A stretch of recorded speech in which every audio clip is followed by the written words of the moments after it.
आज की कहानी उन लोगों को सुननी चाहिए जो कि रिसोर्सेज की कमी की वजह से अपनी किस्मत को कोसते रहते हैं और अपनी जिंदगी में आगे बढ़ने की ट्राई तक नहीं करते। ध्यान से सुनिएगा। तो हुआ कुछ यूं कि एक लड़का काम की तलाश में गांव से बड़े से शहर में पहुंच जाता है। अब उसके पास पैसों की कमी होती है, इसके लिए उसे जल्द से जल्द नौकरी ढूंढनी थी। अब वो आसपास पता करता है तो उसे मालूम पड़ता है कि एक बड़ी सी कंपनी है, वहां पे ऑफिस बॉय की जरूरत है। अब जैसे ही वो वहां पर पहुंचता है, वहां का एचआर उसका टेस्ट लेने के लिए थोड़ी बहुत ऑफिस की क्लीनिंग करवा के देखता है। अब उसमें वो परफेक्ट होता है तो वो एचआर उसे कहता है कि नौकरी तो तुम्हें मिल जाएगी, तुम एक काम करो, तुम अपना मेल आईडी दो, मैं तुम्हें जॉब लेटर भेजता हूं मेल पे। तो वो लड़का प्यार से बोलता है कि सर मेरे पास मेल आईडी नहीं है। तो वो एचआर क्या कहता है पता है? वो एचआर ये कहता है कि इस डिजिटल वर्ल्ड में जिसके पास मेल आईडी नहीं है वो एग्जिस्ट ही नहीं करता, और जो एग्जिस्ट ही नहीं करता उसे मैं नौकरी कैसे दूं? तुम यहां से जा सकते हो, मैं तुम्हें नौकरी नहीं दे सकता। वो लड़का निराश हो जाता है, लेकिन सरवाइव तो करना था। गांव से आखिरकार घर छोड़ के आया है। उसके जेब में ना 100 रुपए थे। अब वो क्या करता है, सामने उसे एक सुपरमार्केट दिखाई देता है। वो वहां पे जाता है और सुपरमार्केट से 100 रुपए में टमाटर खरीदता है और घर घर जाकर उन टमाटरों को बेचता है, और 100 रुपए से उसके पास 200 रुपए इकट्ठे हो जाते हैं।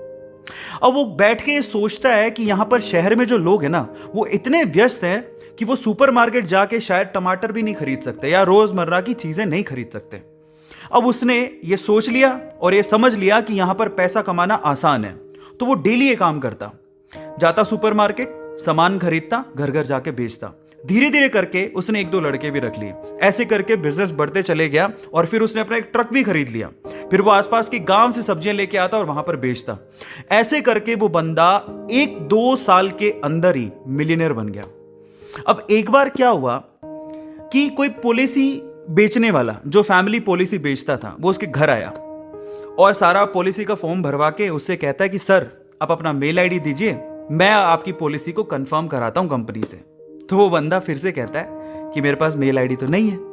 तो वो पॉलिसी वाला जो पॉलिसी बेचने आया था, वो इस बंदे को कहता है कि सर इस डिजिटल वर्ल्ड में अगर आपके पास मेल आईडी होता तो आप कहां के कहां होते, आपका बिजनेस कहां का कहां पहुंच जाएगा, सर मेल आईडी तो रखिए। तो फिर वो प्यार से जवाब देता है कि अगर मेरे पास मेल आईडी होता ना, तो आज मैं किसी बड़ी सी कंपनी में ऑफिस बॉय की नौकरी कर रहा होता। इसीलिए आपके पास अगर रिसोर्सेज नहीं है तो उसका रोना बंद करिए और आपके पास जो है उसकी कीमत को समझिए और वहीं से ही पैसे कमाने की और आगे बढ़ने की कोशिश करिए। रास्ता अपने आप मिलेगा। गाइस, ये कहानी आपको कैसी लगी चैट सेक्शन में जरूर लिखिएगा, और ऐसी अमेजिंग वीडियोस के लिए और ऐसी अमेजिंग कहानियों के लिए हमारे चैनल को सब्सक्राइब कर लीजिएगा। वीडियो जरूरतमंद लोगों को शेयर करिएगा और लाइक करना मत भूलिएगा। Thank you so much.